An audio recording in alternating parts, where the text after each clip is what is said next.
Hi Stampers, this is Sarah with StinkinCuteCards.com, and I have the first of November's Hostess Club cards for you today. We're going to do this real simple little Christmas card. We are going to use the Santa Sleigh stamp set and the coordinating framelits, and don't forget that if you order the two of them together, that you can get them at the bundle price of 15% off. This month I tried to use 3 coordinating colors. I usually try to design my cards around 3 or 4 colors. This time we used the soft suede garden green and the soft sky. I just thought those were some fun wintry colors. So this one was a real quick Christmas card, and I think you could probably mass produce this on a fairly high level. So let's go ahead and get started. The measurements. You are going to use a piece of the cardstock. I use the thick cardstock this time. It's a little thicker than our normal cardstock, so it makes your Christmas cards stand up quite nicely, especially if they're going to be displayed on the mantle for, if you're ambitious and get them out right after Thanksgiving. They could be sitting on the mantle for a month and a half, and this way it's a little beefier, so it won't sag like some cardstocks will. So I do have a tendency to use the thick white cardstock. It's just a nice option to have. So it's at 4 1/4 by 11 inch, scored at 5 1/2. I have a piece of garden green. It is at 4 inches by 5 1/4. I have a piece of the soft sky, which is scored at, let's see here, it would be just shy of this. I just wanted a little bit smaller. It's not a full 1/4 inch smaller, so probably 3 15/16, and just, yeah, I'll get that for you. I have a scrap of white, I have a scrap of garden green, and I have a scrap of soft sky. No particular, we're going to stamp on those, as well as a scrap of white. Okay, let's go ahead and get started. We are going to use the soft suede, and we are going to stamp our deer on the crumb cake paper. We're going to go ahead and stamp that. 2, 3. We are going to use the garden green, and we are going to stamp our tree with the garden green ink. Now, on mine, let me show you what I've done here. On my stamp, I have a tendency to, it omits part of it. So let me just show you the trick. If you have any photopolymer that ever do that, if it's really bad, we can call Stampin' Up! And Off and they will replace it. But what I found works really well is just go ahead and use your foam mat. Voila, see, takes care of it. So then it's just a matter of stamping our inside. And I always stamp my inside before I start the outside. That way, if I screw up, and if say that would be crooked, I could go ahead and use this as my front, stamp this because I'm going to be layering. Does that make sense?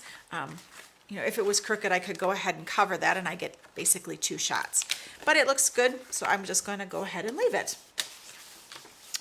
I have run the soft sky through the folder, the softly falling folder. I'm going to layer that, and then we're going to go ahead and add that to the front.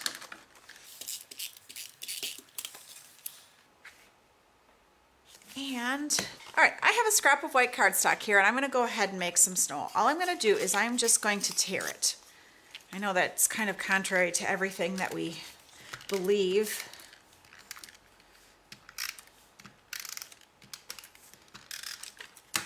And I'm going to put that one right here.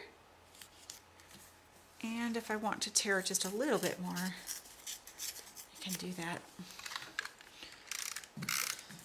And what I have, all right, and what I've got is just a little snowbank. And you can use your fingers to kind of pull that up and make it look a little more banky, kind of distress the edges. I'm going to use the Big Shot and the coordinating framelits to go ahead and cut out my deer and my tree. All right, I have a tree and a deer. I'm going to use the chocolate chip marker to go ahead and give my tree a dark stem. And I'll go ahead and add that right in here like that. And some dimensionals. We're just going to use some dimensionals to pop our little deer off. Rudolph, he would be quite cute if you would color a a pearl in with a red Sharpie and make him a little red nose. But I'm just going to make him a regular deer. We're going to stick that right there like that. I'm going to go ahead and use the green ink again and stamp my Merry Christmas wishes right here. 1, 2, 3. I'm going to use the banner punch to go ahead and flag both of those. Remember to use the banner punch different than an actual banner, and I like the little tail. I just feed it in the back and punch. And we can attach that to the bottom with some dimensionals. You can go ahead and use the star from the framelits, or just use the old retired star punch, and that's what I did just to keep things moving. Now anytime that you have the glitter paper, I find, oof, that's a lot. Anytime I have the glitter paper, that's a lot too. Dot, dot, dot, not a lot is what I usually tell my customers. Must have gotten squeezed. I wonder how that could have happened. Alrighty, we're just gonna go ahead and stick that right there, and it took care of it. And there you have it, the first of the Hostess Club for November 2016 for StinkinCuteCards.com. And if you have any questions about my Hostess Club to go or any supplies that I have used today, please contact me at www.stinkincutecards.com. Thanks.